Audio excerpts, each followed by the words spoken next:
that might be a great Aretha Franklin song to characterize a lot of this charter debate. Who's zooming? It's a good one. That's funny. Have you shared it yet, Greg? I mean, Derrick? Yeah, it's about to go on my page, and then I'll share it to setting up for Facebook Live. It's going through the motion, redirecting to Facebook Live. So let me just introduce since it's on my page. All right, let me get off of Facebook Live. Got it. All right. So, hey, people, let you know this is your man, Derrick Terry, host of I'm Not Complaining, I'm Just Saying, where we're going to complain. Be prepared to bring solutions to the table. First, I want to thank Deron. We had some technical difficulties, so I had to use my $15.99 Zoom account, get this rolling. So with that, I'm going to turn it over to Deron. All right. Hey, have you shared into Charles County Manager yet? I'm about to. I got to get on my phone. Okay, one second. He says since you gave him the keys, he's making sure his group gets it first. Then you. Nah, It's on my page. It's on his page. Yeah, it's already on my page. You know, for those that are watching. If you're watching, we're going through some technical difficulties. We had to do some changes. Yeah. So I'm gonna go ahead and share it now. Just want to catch that prime time audience. Share the group. Charles County Matters. Shared. Charles County Community That Forum. reminds me, I need to shared. Auto approve. I'm gonna put it on Friends too, and see if they put it out there. I put it on there anyways. See if they look at it. They may approve it tomorrow. Be in purgatory. Be up there next week. May not approve it at all. I don't know. Hey, we there now. Hey everyone, how you doing? We're a little late. We had some technical difficulties, so we had to use Derrick Terry's $15.99 a month Zoom. That was an inside joke. At any rate, we have the 2014 Mr. Dontae Carroll was on the 2014 charter. And then also we have Greg Warren, who's on the current charter board. He's the chair. We have Derrick Terry, community leader, and myself. And we're going to jump right into it. That being said, Dontae, can you at least speak about some of the same things that you guys dealt with in 2014 that you are dealing with, that Greg is and his committee is dealing with in 2024? Yeah, thanks for the opportunity to have the discussion. Pretty succinctly, the same fear tactics that were used in 2014 have surfaced again in 2024. The things that would happen if you had a charter, police force, fire department, increased taxes, bloated government, all of those things would happen. And then the really insidious piece of it that's showing up again the same way it showed up to some degree in 14 is the references to Prince George's County, to DC, and how we would become like them. And Derrick will probably jump in and let me interpret for him. I'm an interpreter. Black folks. That's what they're talking about. And I'm not, look, and for my white brothers and sisters, I'm not talking about the ones that embrace diversity. We're talking about the ones that they just too afraid to say it. If you're going to reference PG or DC, just go ahead, say it with your chest, say what you mean. Sorry about that, Dontae. Dontae, he's going to be your angry Obama from that. He's my angry Obama. hey, listen, Deron, I'll sum it up like this in terms of looking at 14 versus 24. Since then, this wonderful author, Brene Brown, has written a couple of books.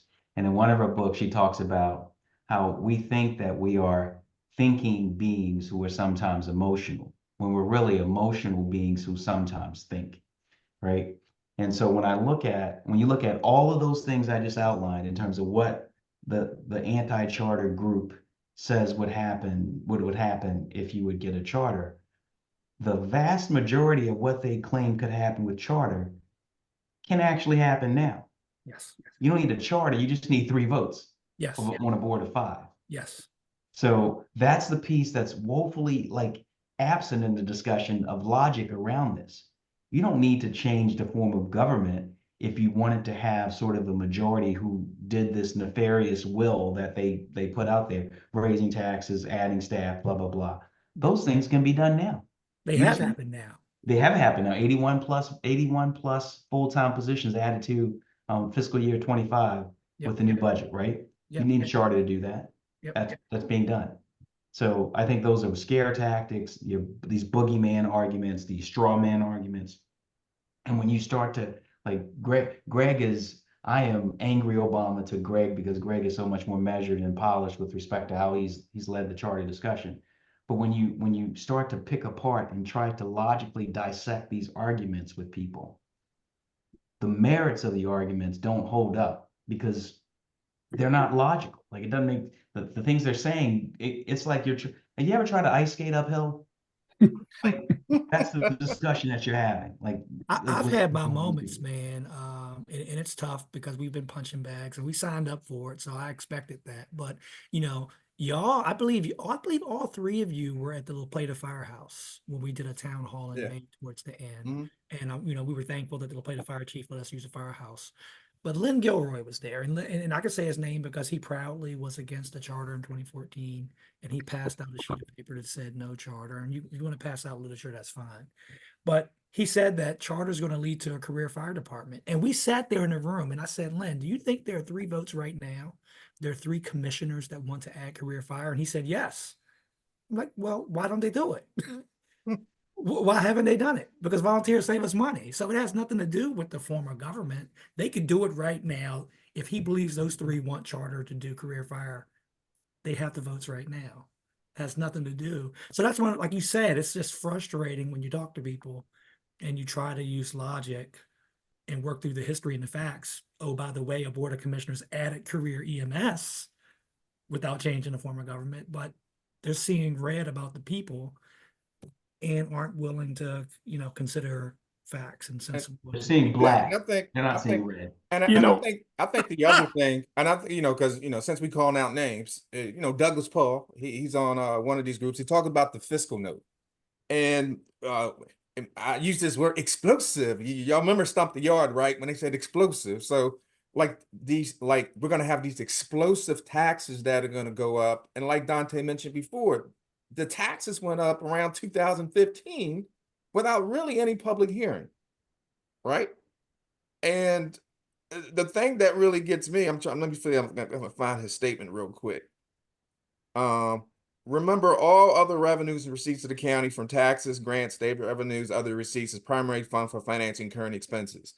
Property taxes is what generally funds our expenses. And one of the things you mentioned is that, okay, they can do this right now. And I think I mentioned to Greg, well, here's the problem with doing it right now. 3 weeks from now, they could change it. Yeah. They could change it just like that. Somebody has a change of heart, let's change it. But with the charter, it's solid. You can't change it.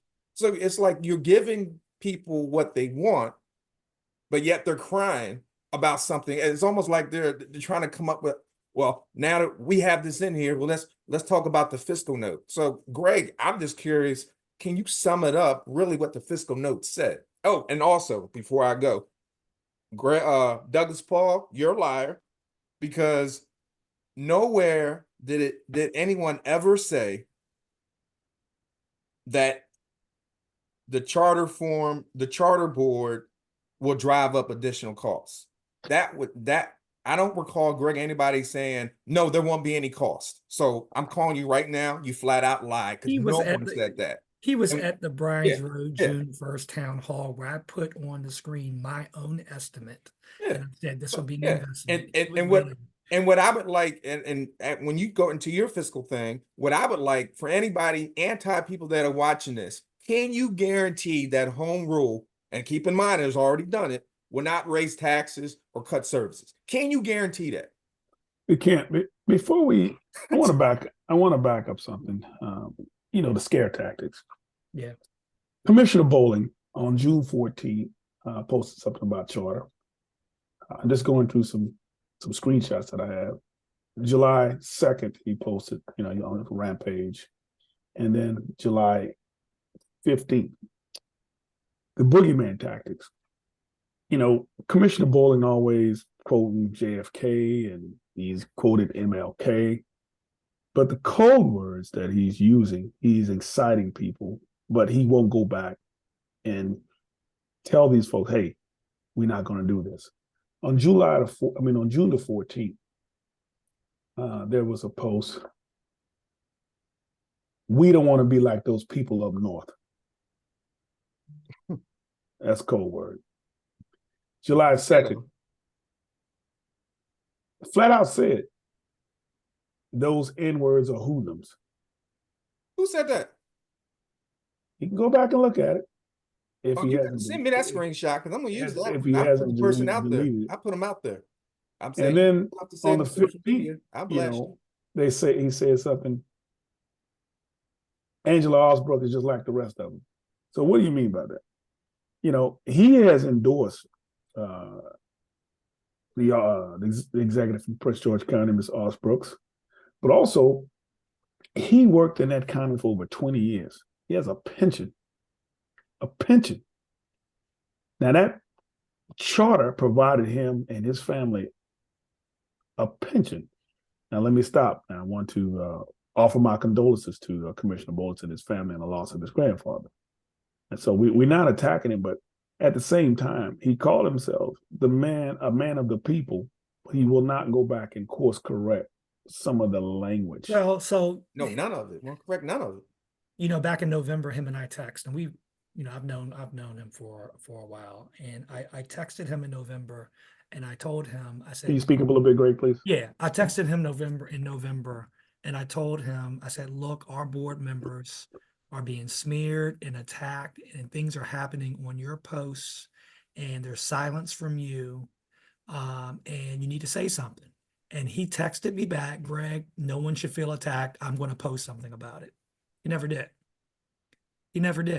So, if these are official communications from you, and it doesn't matter if you say it's your personal page or your commissioner page, when you have 4 profiles and you're talking about county business on all of them, and you're allowing this stuff to happen, you're allowing official county volunteers to be called out their names.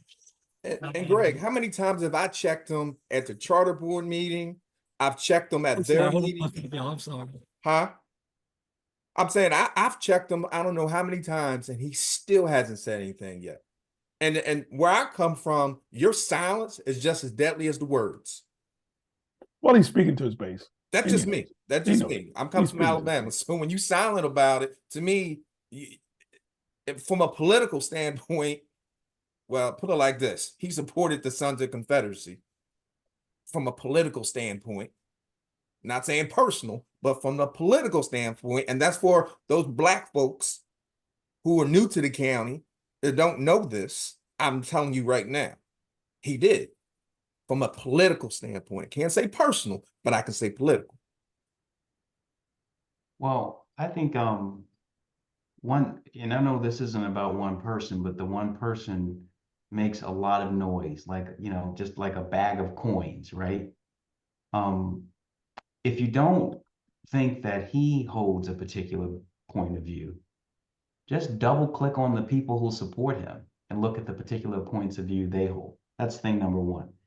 Thing number two, when you engage in obfuscation and red herring politics, you do exactly the kinds of things that he does. Commissioner Coates and whatever that issue is has nothing to do with charter. Zero. Yeah, but if you put those two things together, you are inciting somebody emotionally here, and you are de-rationalizing what needs to be discussed here because you're now conflating those two things. The frequency with which that's done and the gall with which that's done should be appalling to anybody, no matter what side of the argument you're on, because what that demonstrates to me is a lack of integrity, first of all, politically, and a lack of intellectual honesty or ability to articulate a legitimate reason why you don't support something or why you do. It's funny. Well, it's not funny with the rhetoric that he's exciting on just social media. and I'm gonna say it. If I showed up to a meeting, and which an individual, can be very, polarizing at times to some. If I showed up to a meeting with Louis Farrakhan or Al Sharpton, he and his supporters would, oh, there you go. There he is. I told you he was race baiting, but he is doing this on social media, and no one. I'm shocked that, and I'm hoping that one of our commissioners would call him out for some of this. Yeah, because he damn sure call them out. I will say that. He's attacking, and to me, it's like your working relationship, right? Say that in your closed session. Don't say it out in the open session. Right. That's because you still got to work with them. And now people see that you can't stand one another.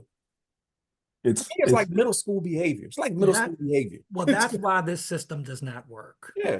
Right? Because you have now politicized day-to-day government. They can't get through meetings without, the bickering. And in fact, because you don't have an executive that is managing the well-being of the county as a whole, because you don't have that and you're having 5 do it, you're forcing these district fights, these parochial type fights. You're embedding it in day-to-day government. It's all about winners and losers. Waldorf versus Cobb Island, or District 1 versus District 3, right? And how you manage day-to-day government. We need to separate this, right? You can't have these decisions on just daily getting services out to people have become food fights of which district should have it, or it's colored in what's going on between the commissioners and their personal relationships. It needs to be, a responsible person that's looking at the entire county as a whole, delegating with a clear chain of command, and then the districts can add their color to it, no pun intended, when they're looking at the budget, when they're looking at legislation. But let's get the bickering out of day-to-day government.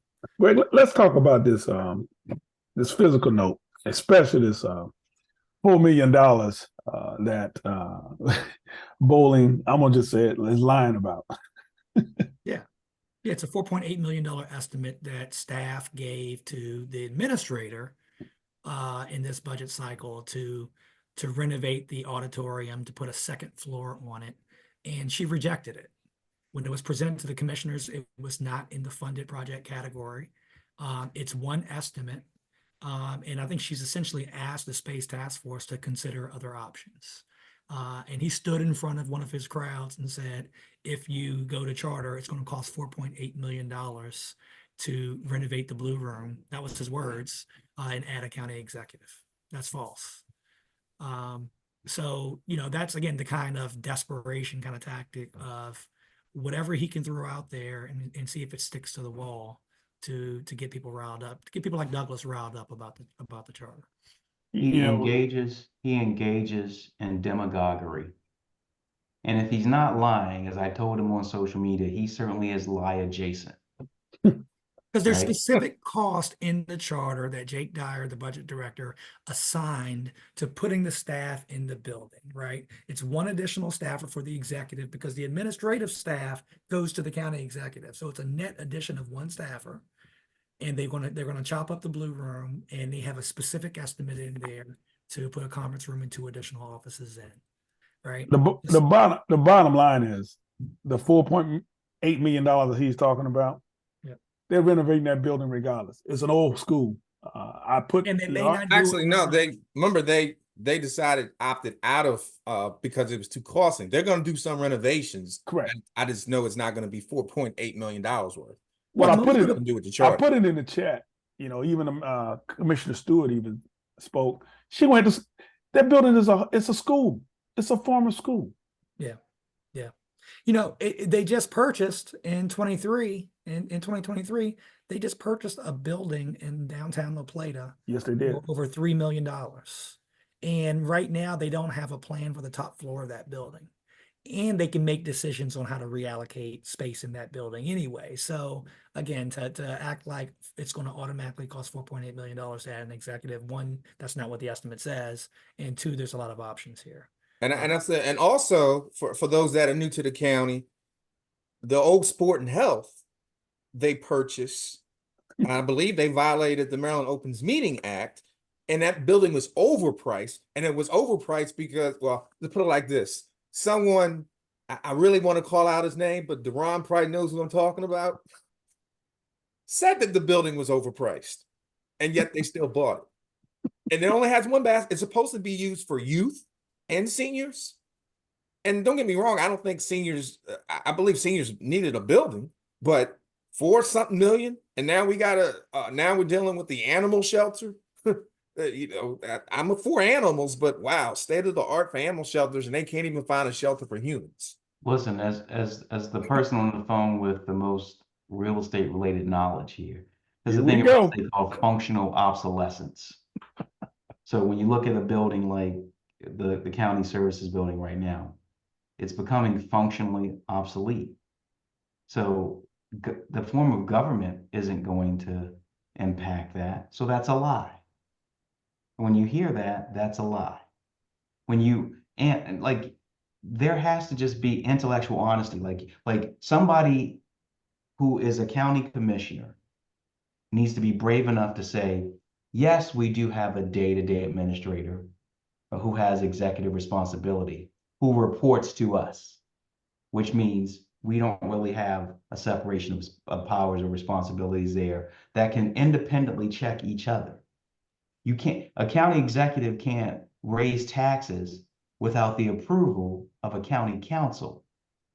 Well, That's the advise and consent role of a council. Like but now, Deron, I'll let you get, but now 3 people can make that decision. And to Derrick's point, they can make that decision this week, and 3 months from now, make a different decision. So who's looking out for what might be in the best interest of the county and situation? Well, according to BJ, it's the people doing it. According to him, that's what they say. The people, but it's really 3 people, or it's 5 or 4 or 5, whatever the vote is. Let's dig down into this document, the latest one that's on the website. I know Greg and we're going to present it on the 23rd. If you see me looking this way, I have the old document up. Mhm. There's something I want to debunk. And I want all 3 of you guys, I know you've read it. Is there a police department in the charter? No. 9. That's in German. That means no. 9.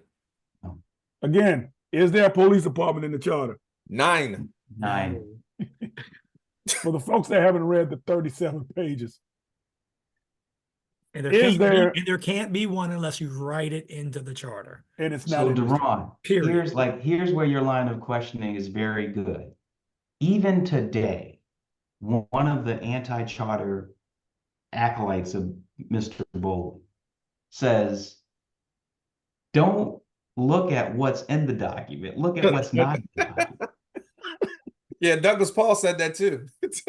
Go ahead and say it. Well, the challenge with that is that if it's not codified, then it's not legal. Y'all getting your blessings today. I tell you right now, they getting their blessings today. So, folks, those who think Sheriff Berry is doing a great job, he's not going anywhere unless he retires. And if he retires, we would elect another sheriff. So the sheriff's office is not in there. Let's talk about the fire department. Is the fire department in the charter? Nope. No. Again, is Greg, you're on mute. You're on mute, Greg. Nope, and it wasn't in 2014 when Dontae wrote it either. Nor was the But they police. still wave paper around and say it was in there. Nor was the police department in the 2014. Nope. So there's a friend of mine, and he's pretty prominent in the county, and I think he's going to come out and say something. He told me, he said, Greg, in 2014, I opposed the charter because I was told that it had a police department and career fire in it. And he says, I didn't read the document. I didn't read it thoroughly to understand that. He says, I'm not making that mistake again this time. I was lied to. And, and folks are going to run around here and they're going to be at the polls this year and they're going to say the same damn thing. They're going to say it has career fire and police in it. And if anyone looks at it, you don't see it. Yeah, because what's going to happen, they're going to target those. And for whatever reason, it seems like they're targeting us because people that are already going to say no. Right. And we're a majority minority county. So it's almost like they're trying to insult our intelligence and think that we're not going to read or educate ourselves and go ahead and take someone's word. Now, you can disagree with the substance. I have no issue with that whatsoever. But people are disagreeing based on something that's a lie. Yeah. And that's where I have a problem. Greg, while we are discussing this, can you drop the latest link of the charter into the chat? While he's doing that, Deron, make no mistake about this. Charter aside, this is a conversation in this county really about shifting power dynamic. And the old guard is threatened by the fact that the power dynamic in this county is shifting. And that's, you know, the only people that I've met generally who like change are wet babies. Nobody else generally likes the idea of things changing.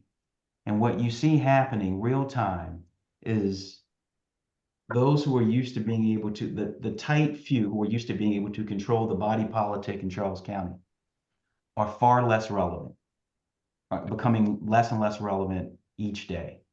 And this is one of those last ditch efforts to control power. Because that's like that. Ask yourself that question when you think about why would somebody an elected official who at this particular stage might, all of them might want to take neutral positions on this and let the voters decide what they want to do, right? He was advised that by his counsel. Yeah. Why would someone so vehemently, vocally, and vigorously oppose this and not have us think, well, what's your special interest that you're trying to protect in the process here? And the other thing is, if you oppose it that much, then why the hell did you sign the resolution? You could have declined, abstained. He did not have, him nor Commissioner Stewart did not have to sign that resolution. I've seen former Commissioner Rucci and Davis decline to sign because that's how much they were in disagreement with it. To Dontae's point, though, this bigger picture point, you know, the county has changed in a lot of ways, for the good. Speak up a little bit, Greg, please. You know, the county has changed in a lot of ways, in a lot of ways for the good. I would say most of the ways for the good. Our government has not kept up with that, right? It's still part-time in nature. It can't service us the way we need. And I think what has happened is, you know, especially if you think about the one commissioner in particular, it gives disproportionate power to a shrinking part of the county, right? And influence to a shrinking part of the county, especially when that commissioner or commissioner in any particular district can afford to be in the building all the time while everyone else has a job. Then they're the de facto county executive. And that's not equitable to, or not fair to Waldorf 3 or 4. It's not fair to District 2 that the District 1 commissioner essentially acts as a county executive right now. And, you know, again, those other 3 districts should be concerned about that, but I don't think people see that. They think they're 1 of 5 equals, and that's not the case right now. That's not how they function. Let's go back to this here. Another thing that's not. I mean, interrupt you. Sure, go ahead. I just want to get this out the way. So, this Douglas. So, Douglas, let me explain something to you. I called you a liar based on what you said. Now, if I hurt your feelings, I apologize. Okay? In the group, yes, we're supposed to be kind, but I was kind enough to keep you in the group after violating group rules 6 times. So if anything, you say thank you. And the next time you say something else, I'll just give you the boot and you can say what you want to say and I won't ever see your stuff again. So I'm gonna make sure we have an understanding. The second thing, right? He had mentioned something about I segregated the charter supporters by race. No, what I did is I gave a random unscientific poll on who, and actually it had nothing to do with the charter, who thinks that Greg should have a meeting with Commissioner Bowman. Remember that question, Greg, that I put out there? I didn't ask whether or not you for the charter against the charter. And look, overwhelmingly, vast majority were white that said no, he should not have it. I didn't ask what race they were. When I looked at the stats, that's what it showed. Funny story about that. But the thing about it, if you dig further and look at the comments, and I told them, look, if people are saying derogatory comments towards white people or those who are anti-charter, show me some receipts. I got hundreds of receipts with names. And I know Deron does.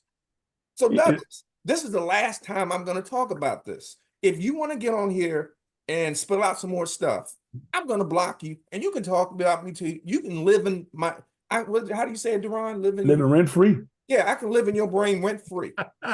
Okay. I keep trying to tell you, I'm not from Charles County. I need to say something. And I'm gonna leave it at that. So people always, I'm gonna cover something since we live.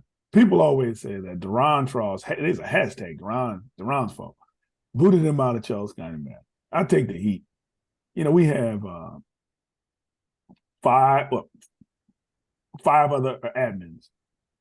Half of the time, I got 3 screens right here. You guys have been in my office. I'm doing something else. One of the other admins have done that, but since I'm the face, I'm the bad guy. But Steve, Derrick just say, I'm gonna get you out of there.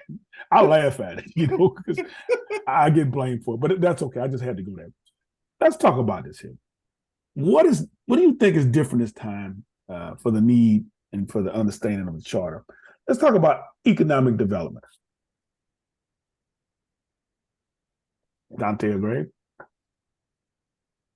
Well, Greg has been incredibly articulate in saying, like, businesses and corporations looking to do business with, counties and municipalities look for one single point of accountability from an executive perspective, because, most companies aren't run by a group of 5 clans.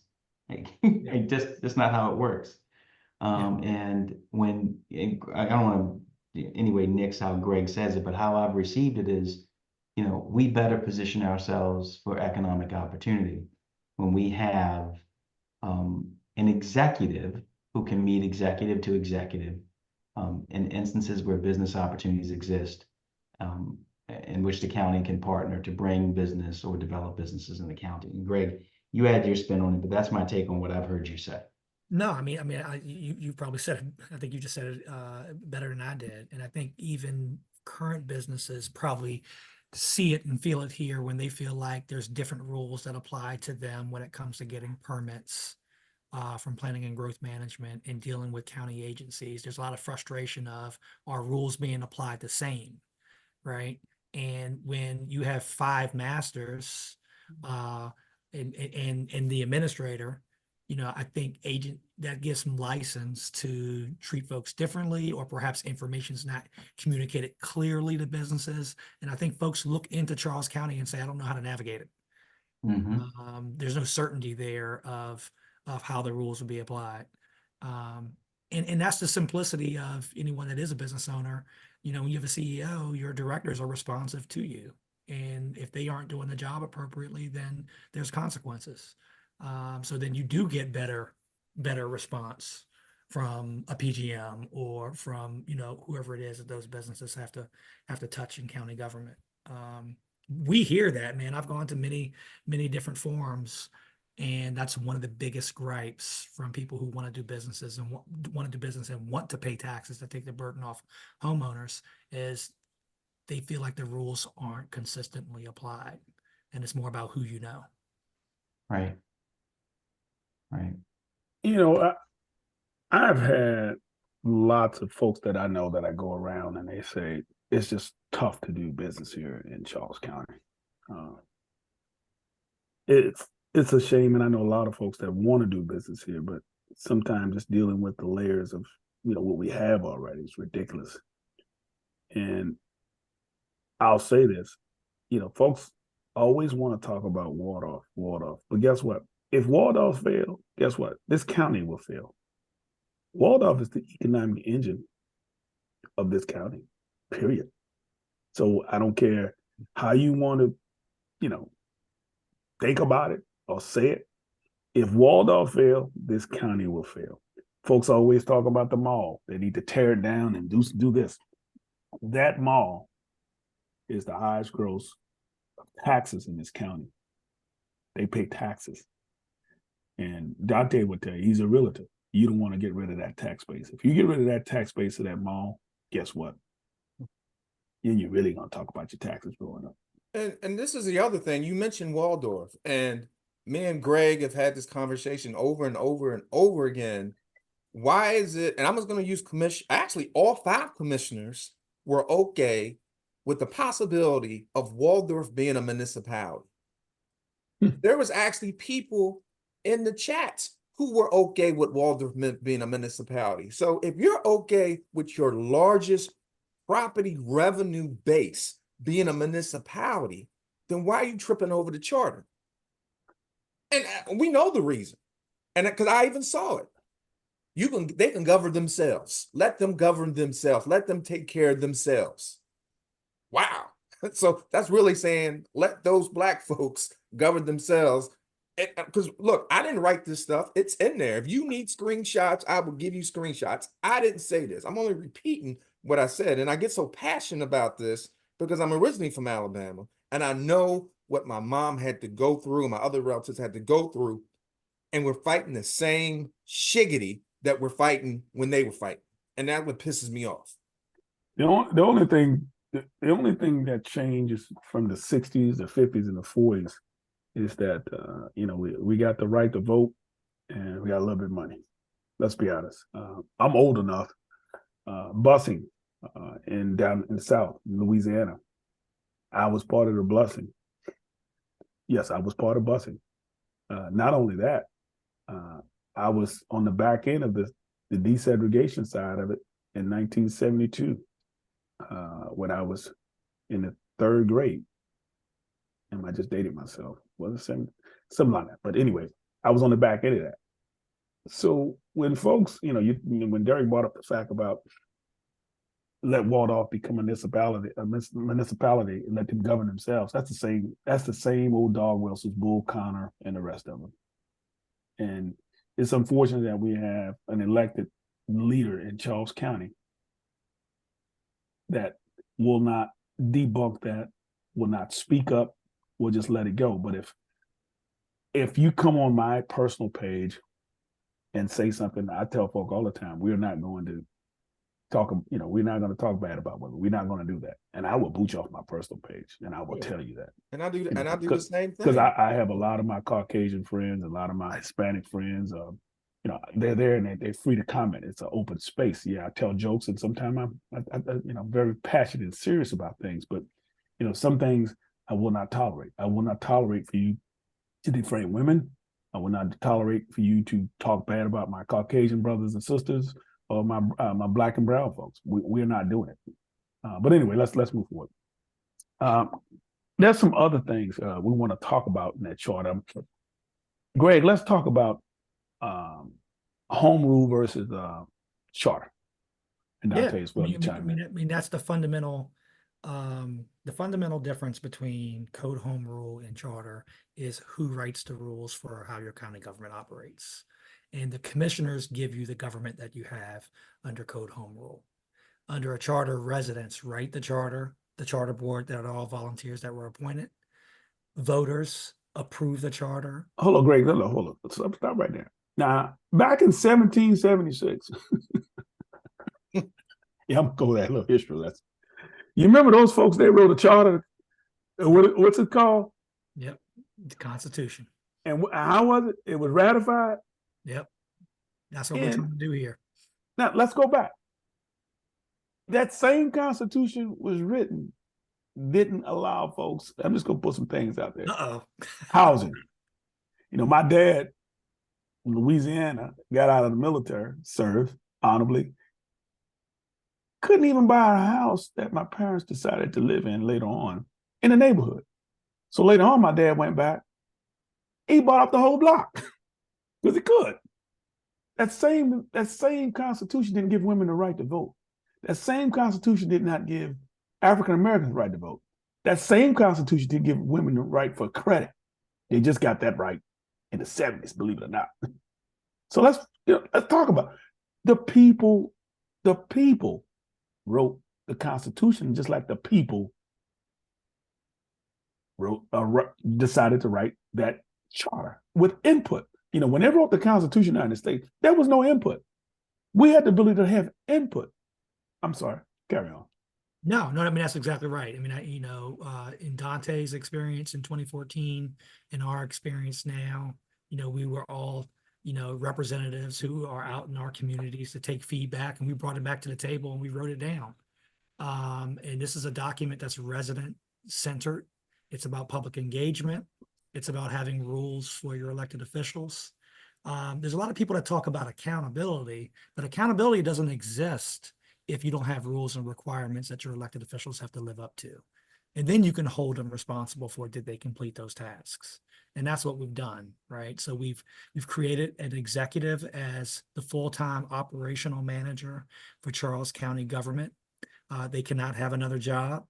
They are limited to 2 terms. We are the only charter in the state of Maryland whose executive has a 2-term maximum. They can never run again. That person will, appoint the directors to run county government. The council will review the qualifications and confirm them, because that's checks and balances. That person will have to speak for the county. Who speaks for the county now? Right? Who's the person who's responsible for lowering costs for Charles County residents as a whole, right? For improving the quality of life for Charles County residents as a whole, versus individual commissioners fighting just for their district. So this person is voted at large to work for the entire county on a full-time basis. And we also create a separate council that has legislative authority, that has budget power, and that has oversight responsibilities. 4 district-based council people voted in only by their district residents. They can serve 2 consecutive terms, then they have to sit down. But they could run again 4 years later if they choose to. Greg, can I jump in there and ask you Sure. a couple of pointed questions? Sure. Under the charter, which branch of government controls the power of the purse? The council, the legislative body. Not the executive, The correct? executive proposes, the council disposes. The All right. council controls the purse. Under Code Home Rule, how does that work? The county administrator creates the budget, shows it to the commissioners. They can make some small changes at the margin, and the commissioners adopt it. It's kind of incestuous. It's all in one. It's administrator driven from the beginning in the fall. Right. And then by April, the commissioners get to see it and tweak it. But it's all in-house with a lot less transparency. I'm just amazed at Deb Hall. She's good people. But it's amazing, and how we fall back into this again. Hey, folks, your current county administrator doesn't even live in the county. And so we addressed that. There's been a lot of consternation about your top 2 county employees, the administrator and the attorney, who represents the county in all legal matters, don't live in the county, and those positions haven't lived in the county for a long time. This charter requires, once they are appointed, they have to move into Charles County and become a registered voter within 6 months. But yet and still, there's a requirement of the school superintendent to live in the county, and your county administrator, your current county administrator, and your county attorney doesn't even live here. The previous administrators have lived in St. Mary's, Anne Arundel, and I think Baltimore. No. It is Baltimore. It is Baltimore? Okay. Yes, it's Baltimore. Yeah. Your 3 previous county administrators didn't even live here in the county. Now, we have one right now. We'll talk about that later. He's making an excess of $285K. Doesn't live here. Now, I did do the Melton Realtor search. He's now selling his home. I don't know where he's moving to. Maybe he's going to move into that apartment that our taxpayers are paying for. I don't know. Yes, we're still paying for that. But he's selling his home in Anne Arundel County. I apologize, Greg. I just had to. No, but these are the type of requirements and rules that we did put into the document that voters will consider. If you're going to represent Charles County at that level, you need to know the county and live in the county once you are appointed to those top positions. So it doesn't apply to the directors, but it damn sure applies to the county administrator and the county attorney. So we got carpetbaggers here that making over, one of them making 180, the other one over almost 300K, coming into the county or tell us what to do. leave and go somewhere else on the weekends or But I whatever. want to talk about that budget piece. I just want to expand on that. A budget process where you're elected executive who runs on priorities and then shows you a budget based on what they ran on, gives it to the council who adds their district-based priorities to it and then adopts it. That's democracy in action, right? All the people that you voted for across the board are showing you their priorities through the budget process. We're giving citizens ample input with the required town halls, and then that budget is adopted. Right now, you have an appointed individual who drives the budget process, so whose priorities are being reflected? And the council the commissioners just making changes at the margins. What we're proposing is more democratic than anything Charles County has had, whether through commissioner form or code home rule. And Greg, I wanted to and I don't want to get off this. I don't want to go too much into the Derrick, budget. before you make that comment, for the record, small d Democratic. Okay. Lowercase d Democratic. Yes, not not partisan, but this is the representative democracy in action. So you had mentioned something about accountability, and I don't want to take too much into this, but the sergeant's report, where people felt that the taxpayers paid for it, they should get a copy of it. With this IG that we have, can you explain, basically, we had an IG in place. Would I'm guessing they wouldn't even have to go to court to get something if it was done here. Can you kind of explain that? No, the independent inspector general, although they're appointed by the council, they're not appointed by the executive, can initiate investigations on their own based on community tips, based on their own observations or their work plan. And once they complete that investigation, they turn that report over to the county attorney. They turn that report over to both branches of government, but they also make that report available to the public. So you anti-charter people, you cannot do that currently on their home rule. You have to hope that 3 commissioners say, yes, you can have the report. Right. Under the charter, they don't have jack to do with it. You're going to get it regardless, because per the charter, you are obligated to get it because it belongs to you. Right. Why you would cry about this in the charter, I have no idea. But that is a want that you've been crying about that is in the charter right now. I'm It not will gonna change. I'm not gonna call. She's a dear friend, and I respect her as she was my mom. But she always cried. There's no checks and balances. And Greg, I think you know that individual I'm talking about. It's there. It's in the document within those 30s. In fact, it's 37 pages. However, if you add the front and the back cover and the definitions, it's not even 37. And they just don't want to read it. I'll be honest with you. They just don't want to read it. They don't want to read it. They want to force the general public to think that none of that's in there.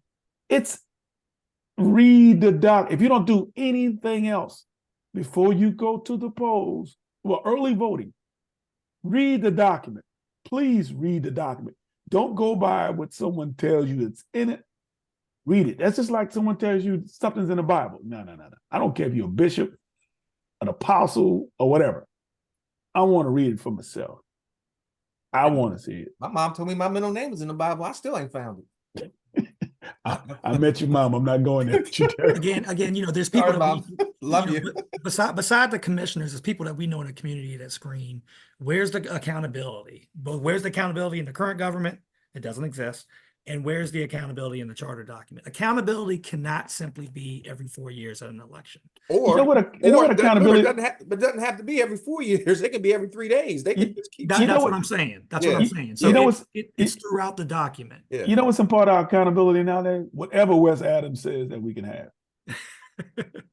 One person, the county attorney, who again doesn't live in Charles County. Accountability is a two-way relationship, right? It's the elected official and it's the citizen.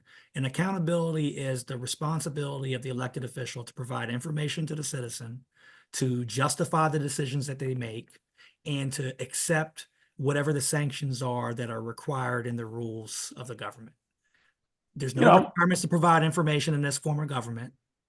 These officials don't have to justify because they don't have to show up and do town halls.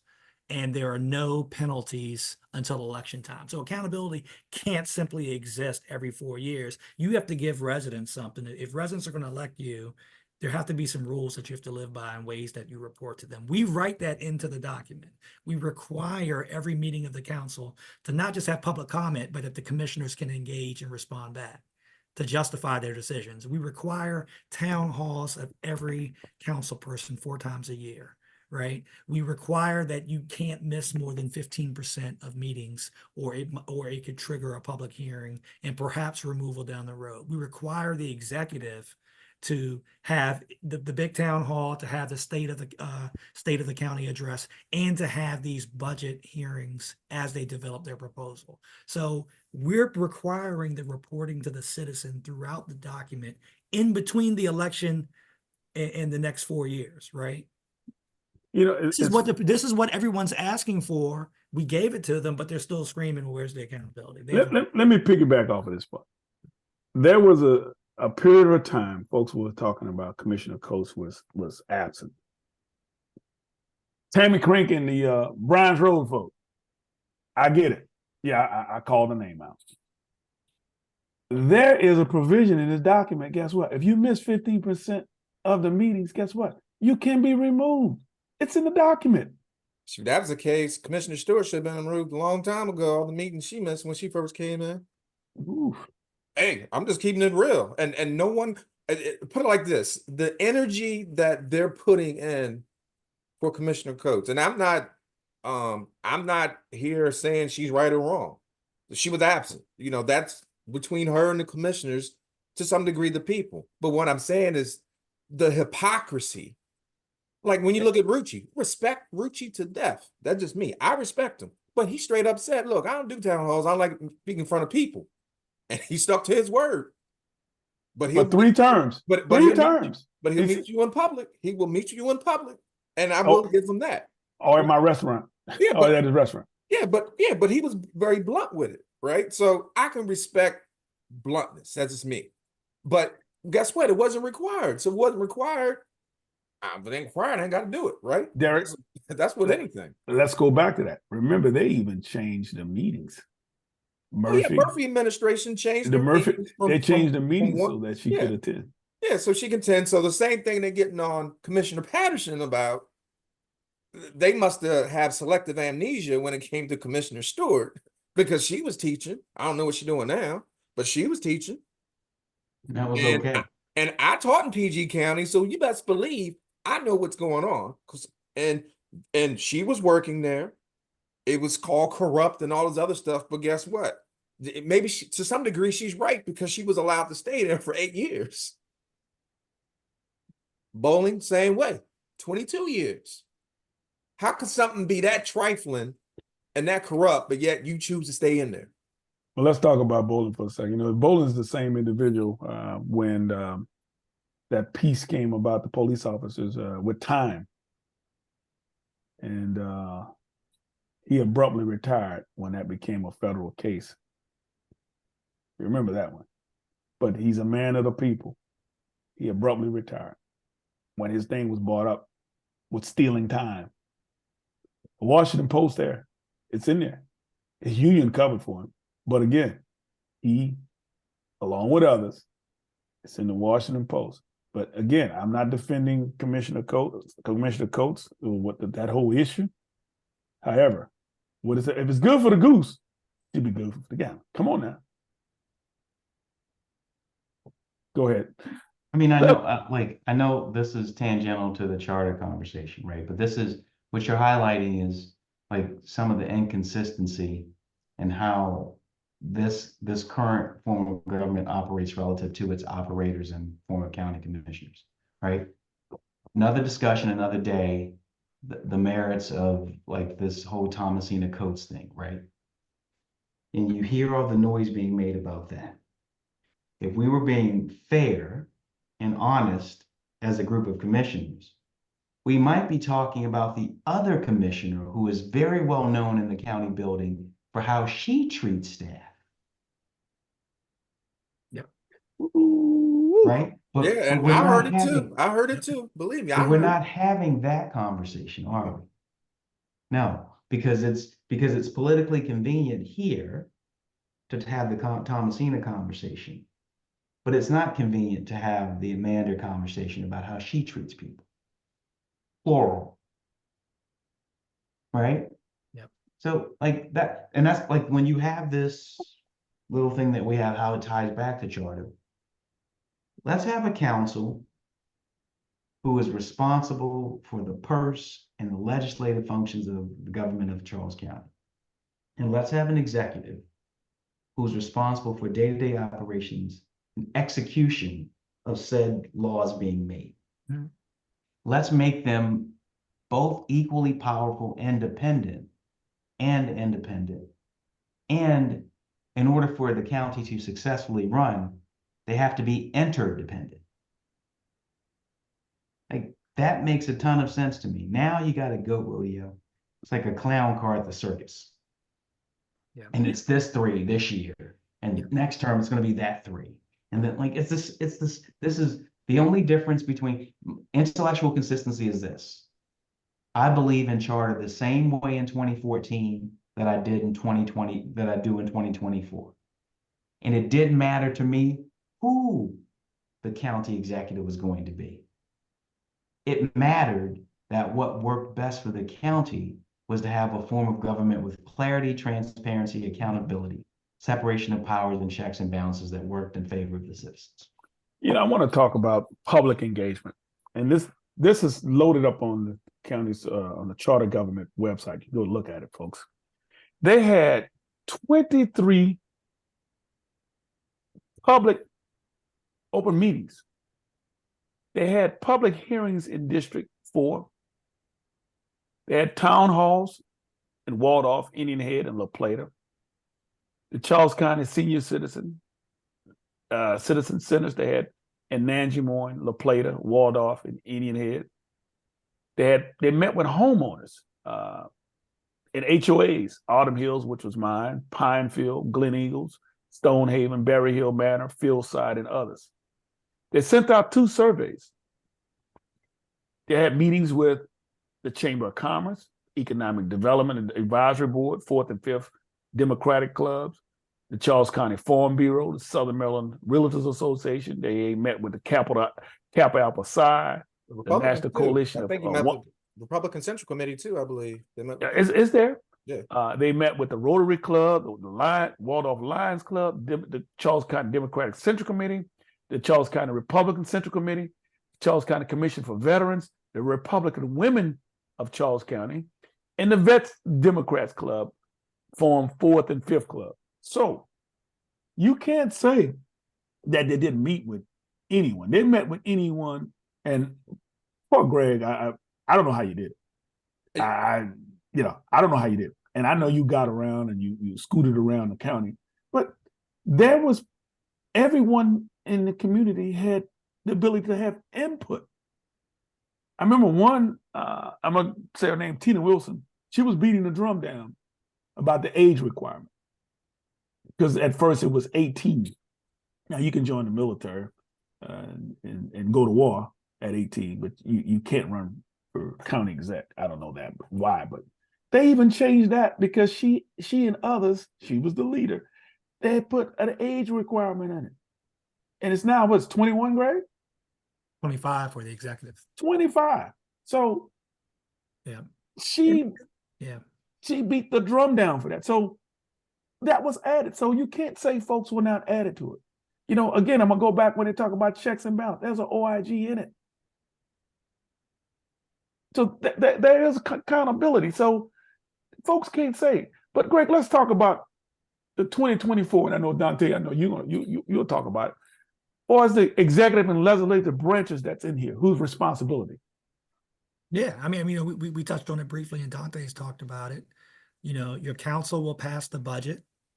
Your council will pass individual laws, and then you have a full-time executive to implement them, right? So there's a division of labor here. The executive does not have a vote on the council. The executive can't pass a law. The executive's job is to be a manager that has a vision for the entire county, right, in how programs operate, but the council will control the purse, and the council hopefully will pass legislation to better um, citizens' lives. Because if you look right now, the commissioners don't pass much at all in terms of legislation. You can go to the county website, you might count 10 to 12 pieces of legislation in any given year because they'd rather spend their time as five trying to micromanage county government. Let me ask you this. Now, Dontae and Greg, let's talk about 2014, 2024. So, county executive vetoes legislation. What happens? The council has a chance to override it. That's a check. Yep. Okay. We literally do not have that. This system is literally incapable of giving residents a reconsideration of legislation. And I don't care if it was you against the WCD. I don't care if it was you against plastic straws. I don't care if it's you against a tax increase. Whatever the issue is that you wish you had a chance for some reconsideration, you can't do it under this form of government. This form of government is that archaic. Let's talk about another checks and balance. The executive proposed a budget. What does the council do? The council can throw it out the window if it wants to. It has to stay within the revenues that we collect, right? Dontae was the same in 2014, right? Same thing. Yep. Talk about another thing. The executive nominates directors. What does the council do? You ever seen the commissioners in an open setting review the qualifications of a director? Or give you the list of names who actually applied for it. Doesn't happen. Actually, no. I'm gonna say, I stand corrected. I'm gonna say this here. It's for the And board. this is no disrespect to folks that do not have a college degree or a high school diploma. I applied for the liquor board. Man, I have a master's degree in public administration. And I'm not gonna call it what this was, not anyone on this board right now. But they decided, because I guess I was a political lighting rod, to put someone over there that don't even have a high school diploma on a liquor board. I'm not saying they weren't qualified. I got one vote. One vote. Why? Because it's political. If the five that we have now, if they don't like it, guess what? You're not going to get on the board. Period. And there's a lot of folks in this community that are more than deserving, that are qualified to be on this board, on these boards, cannot get on these boards because the political infighting. Well, I guarantee you. That's why they have issues with filling the boards, because it's like it becomes political. You know, to me, people who want to serve on the board, it's not like Charles County has this it factor. Like, oh my God, you know, I got this title, so now I get all these perks. What perks do you get? I'm seriously, what perks do you get? You volunteer. That was my warning to Bowling, though. That was my warning to Commissioner Bowling was, if you go down this path, and it was you and Commissioner Stewart on May 23rd of 2023, I think that was the date, May 24th, who politicized this board from day one with your commentary about it. And it was fuel to the people on your posts to smear us. So what's going to happen? People are going to be now reluctant to sign up for boards if they know they're going to have Hatch Act violations come at them from anonymous people, or they're going to have to deal with slander and other. Greg, hold on. Hold on. You stole my next note. Now, I know if you've said this publicly.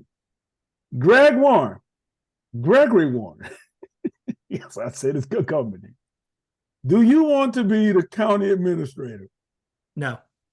I don't want to run for office. I don't want an administrative position. You know, once this is done, I hope we set our county up for a better future. Whoever these new crops of officials are, and I actually think this is going to bring some new people out to run for office because it's a better system. It's a more predictable system on what their responsibilities are. Mank may run. I'm sorry. Well, you petty. No bullying. Let's play. Now you heard that. Greg Warren does not want to be your county executive. I like what I do for a living. Or county administrator. I'm gonna say something else. What's up? Deron Tross will never ever run for office again. Ever. Just want to let you What guys I'm doing. know. I'm just running my mouth. That's I'm happy. Dontae Carroll, are you satisfied with the job that you have? Listen, the last political office I held was student body president in 1992. That's when my career ended. Oh, you were student body president? I was. Man, Hey, I was one just thing, glad to one thing that I graduate. wanted to mention and I've been a strong proponent for the charter. You know, I make no qualms about it. But what I appreciate from Greg and the charter board is that they provide resources, sometimes even out of their own pocket, to make sure that the public is informed. What I dislike about what Commissioner Bowling was doing is that he doesn't provide resources. He doesn't, it's like he's a so-called now SME, for those who don't know, subject matter expert on everything charter, but doesn't bring somebody who's actually working on the charter. Dontae, he could have asked you to come to talk about 2014. Did you ever get a formal invite? I'm not talking about this. No. Oh, you can show up. There's a big difference in people showing up. If you No, really because he want to didn't want there to educate be a people, fair discussion about yeah, charter. yeah, if you really want to educate the public on the pros and cons, then have the professional courtesy to invite somebody there to address those question concerns. He didn't do that one time, and that's where I have a problem. That's where you say your intellectual dishonesty comes in, because you're spewing a lot of mis and disinformation, and then when you get checked on it, you want to say, no, I didn't say it, or you want to play the victim. All of a sudden, you want to play the victim. Well, and I go even further. He's shooting charter in the back is what he's doing. And, you know, that's unfortunate. And, you know, one of the things I heard a long time ago is one thing I hate is a liar who thinks that I'm stupid. Like, So our intelligence, man. like I'm not as like there is an element of society, and we see that in national politics as well, that banks on people's ignorance and preys on people's fears. Yeah. And gets them all stirred up, spun up, right? About something that absolutely isn't true.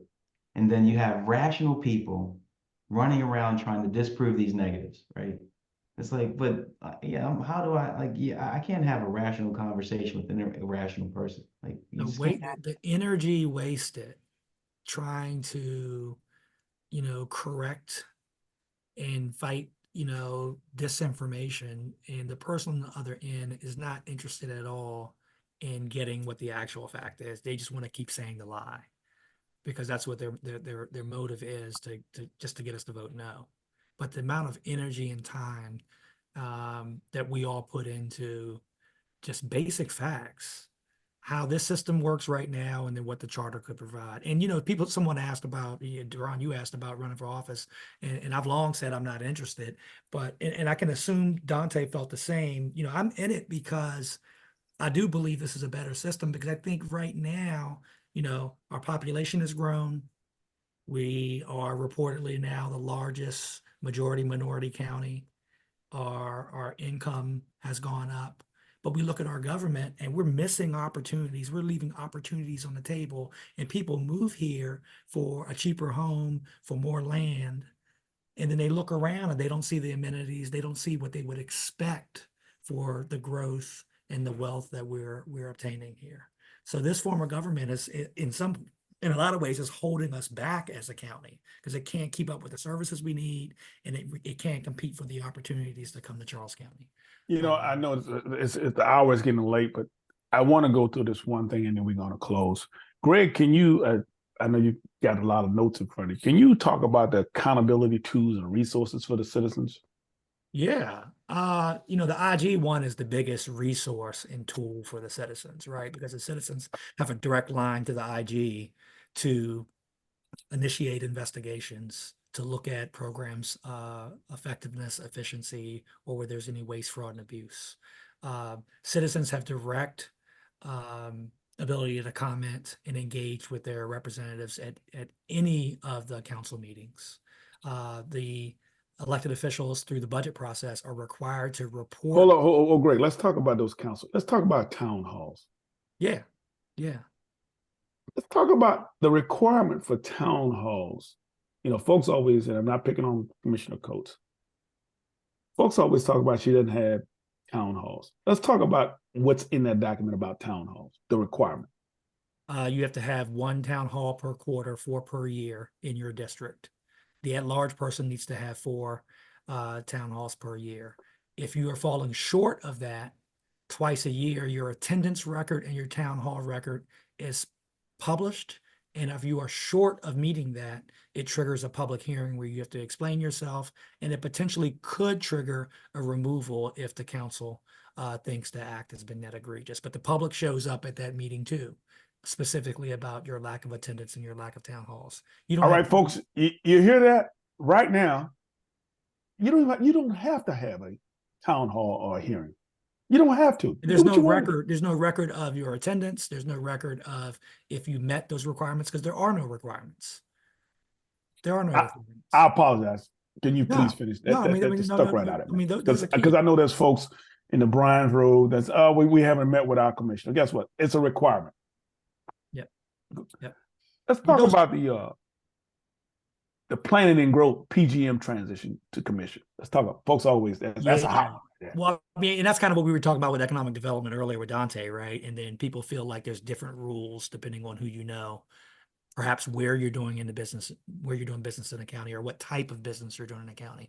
So there's frustration. Businesses are frustrated with PGM. Homeowners are frustrated with PGM. The farm community is frustrated with PGM for agribusiness, agritourism, et cetera. Some of this is resources, but some of this also is who's steering the ship. So we actually require, before the charter goes into effect in 2026, that all the stakeholders are on a commission that hires a consultant and provides their own recommendations to the new government on how PGM should be reorganized or restructured. That's going to be a package delivered to the new executive and to the new council with an immediate hearing once the charter goes into effect on what PGM needs to look like going forward. Let's talk about this petition that's in there. Yeah, you know, there's a petition for both code and charter. So if the council approves legislation or rejects legislation, citizens with enough signatures can put that piece of legislation on the ballot. The difference with charter, though, is citizens through petition can directly change the charter, whether the council has considered legislation or not. So if citizens want to add something, a new feature to the charter, they need 20% or 10,000 signatures. It goes directly to the ballot. Do not pass go, do not collect 200. There's no charter board. There's no council changing what it looks like. It immediately goes to the ballot for residents to change their constitution. That's the power of a charter. Doesn't that sound more like the people's government? It is the The people's commissioner government. who likes saying that code overrules the people's government. You know, Lee, it's funny. And nobody says, we're going to close, but in order to get something done nowadays, we have to write something up. The commissioners have to agree on it, and they may not agree on it. Then it has to go to Annapolis with our delegation. And I do know for a fact there's been different things that goes to that they want. They don't even get brought up in Annapolis, you know. Just to piggyback on something about the golf carts down in Cobb Island. They've been trying to get that for the last, 3 sessions, and it still hadn't been brought up. Hey, man, but let's talk about term limits for a second. So, you had a commissioner just say, well, we have a term limit bill, and they didn't want it. Well, one of your residents had a term limit bill through the local legislation initiative. You've been now in your second term. Where's your term limit bill been all these years you've been a commissioner? The only reason you're even interested right now is charter has brought this up as something that residents want. And you still didn't put your name on it. You let, someone else in the community write it, knowing it would fail. So it was completely disingenuous. You could have done this the whole time and you chose not to. There's 6 code counties in the state, including Charles. None of them have term limits. Why? Politicians don't like term limits. We don't even have a term limit with our damn delegation. I said it. This charter has it. This charter has it. If you vote on it in November, for the first time ever, the county executive and Charles County council people will have term limits. Doesn't exist right now. They don't want it. That's why you've never seen that bill until this Hey. disingenuous move a few weeks ago. Hey, Deron, I know, we're about to wrap up and I know my eyes are getting heavy. I do think there are a couple of things though that are worth repeating for the good of this discussion. By the way, while you're repeating that, you can wrap and you can have your summary in that too as well. But we're gonna wrap this up. Okay, gonna that go are ahead. worth repeating for the good of this discussion. For those who fear that a charter is going to bring a police department, a fire department, higher taxes, bloated government, swell the government with more workers and what have you. Newsflash, folks, those things can be done already. Yep. And changing the form of government doesn't automatically make those things possible. Right now, all it takes is 3 votes, right? So if you're hanging your hat on why charter isn't for you, on any one of those false assumptions about what it will do, help yourself in that discussion by reconciling the fact that those things can already be done. So if that's the issue, then those issues are resolved. And if you are for accountability and you are for transparency and you are for putting more power in the hands of the people relative to how we want to go about our lives and how we want to be governed, code home rule ain't doing that. Let's be clear about that. It ain't and it won't. Because power doesn't usually give itself up or back. Right. Right? Doesn't do that. So I would hope that, even if you don't trust what you're hearing from any of the 4 people who've been on this conversation tonight, as Deron has said probably 377 times now, read the damn document.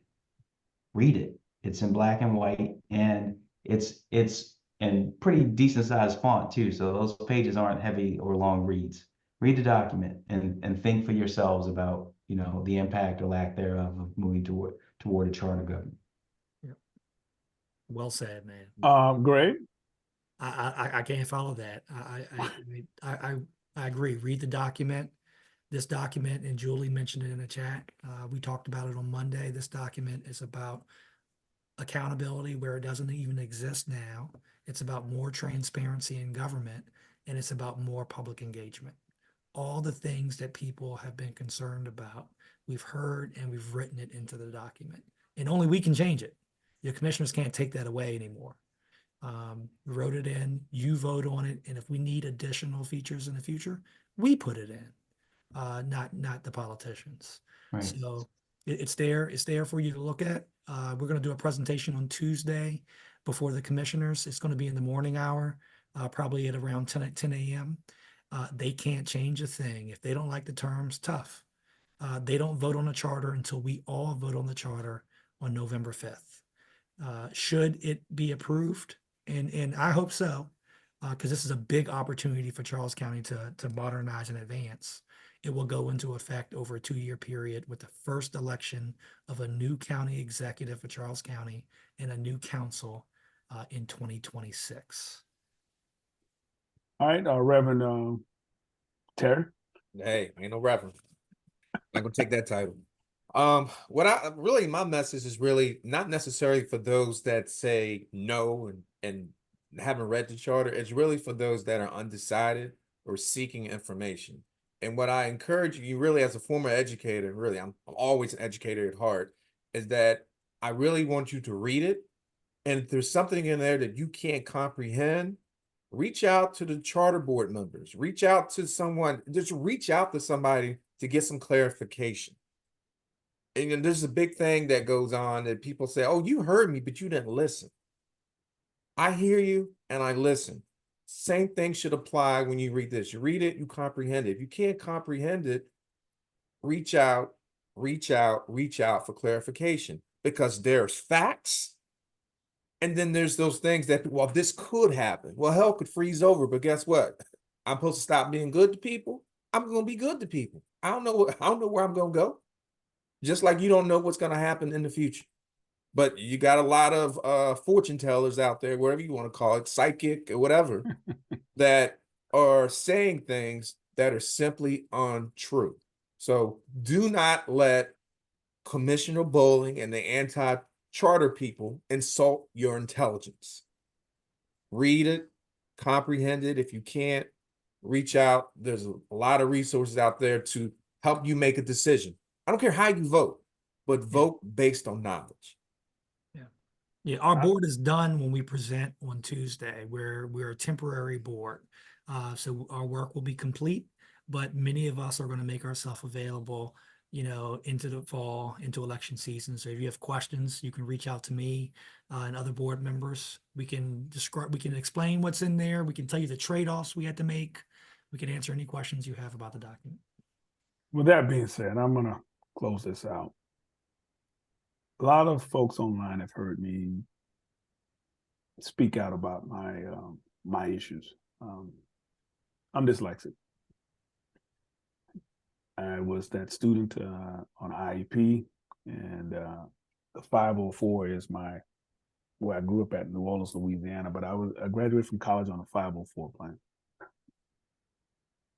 I believe in advocating for myself. I believe in advocating for voters. I read that document before. I haven't seen the finished one, and we talked about it.